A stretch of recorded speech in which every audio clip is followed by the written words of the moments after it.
Desiree, can you tell us a bit about yourself?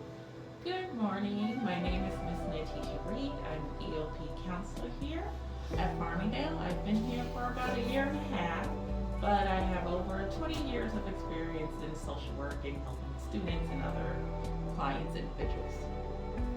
Is there anything you can tell us about how students can get prepared for their student accounts? Okay, so I think the most important thing would be to check your emails often. That's going to be your first line of communication. So if you have an outstanding bill or charges or holds, all of that's going to go to your email. And so usually we'll have information as to where you need to go to follow up or what you need to do to resolve it. Okay. And the processing of scholarships, do you know how that shows on student accounts? Yes, so normally on student accounts, you'll see a breakdown of your financial aid, and it may say a Pell Grant tab, a scholarship, and the amount that you are awarded. And you can also refer to your student aid report just to compare it to. And payment plans? Payment plans. So if you do not have enough financial aid to cover your bill, you can make a payment plan with student accounts, where you can agree to pay like 4 equal payments. So let's say 4 equal payments of $250 or whatever your bill is. And normally it may be like by the 15th of each month up until the month before the semester ends. If you don't pay it, then you won't be able to register or for the next semester. They'll put holes on your account. They love holes. And when submitting documents, how long does a student have to wait to show that it's been submitted? I would say general rule of thumb is 3 to 5 business days, but I say allow up to 2 weeks.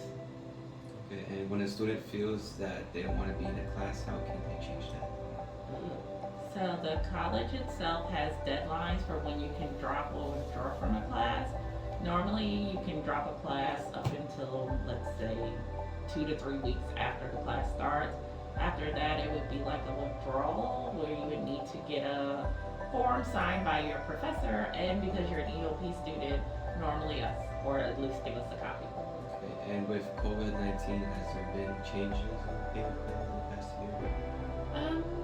Not really any changes, I'll say. They did have the CARES Act award, where students were given additional funding for money to help out with expenses and food and so forth, just because everyone was having a really hard time and a lot of people lost their jobs.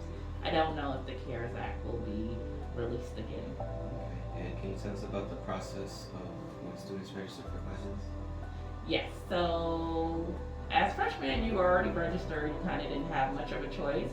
But in the spring semester, you should receive an email saying your window to register might be the week of March 13th. I'm just throwing out dates.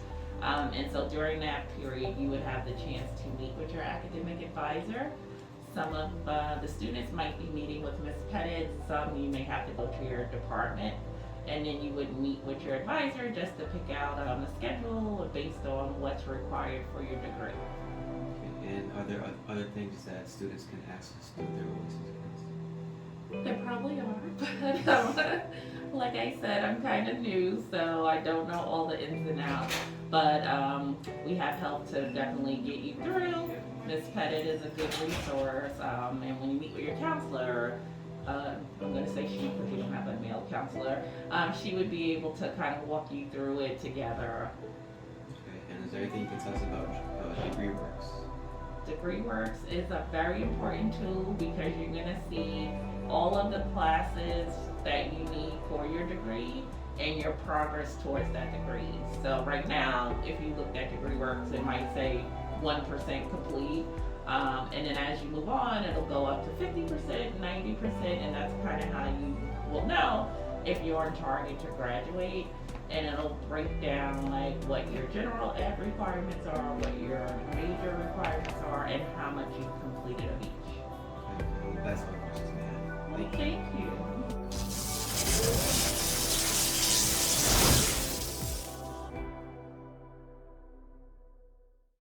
Please tell me about yourself. So my name's Julianne. I'm going to my 3rd year in the nursing program at Farmingdale. and I am a resident assistant as well. Hi, my name is Kyla. I'm a peers advisor for EOP, and I was originally an STS, and now I'm going into home science in my junior year. Did you have any difficulties on Oasis? I would say like one of the first difficulties I had when navigating Oasis is my school schedule. So how I found that out was going through like registration, and it says class by class, week by week. So that really helped me a lot to like organize my classes and like what places to go, where the classes were, and etc. My biggest difficulty on Oasis was picking my classes and like signing up for them. So I talked to my advisor, and she took me step by step through the process of picking classes. So it made it easier for me to go on forward picking classes for the semester. How was the process for financial aid? So financial aid, it was pretty tricky as well, but it was very helpful to see what aid I got and the loans I was given. An advice I would give is to like go to your financial aid and like go to your award section and accept awards, because sometimes a lot of students don't realize that they have an award but like don't really accept it. So I highly recommend checking out the financial page area of Oasis. After I finished filling out FAFSA, which was pretty intimidating, but I had my parents and other people that helped me fill that out. Your information automatically comes to Farmingdale State College, and when you go to the financial aid section, you can see the awards that you're given, and also you can accept or decline them. So you have to make sure you accept them if you are received any.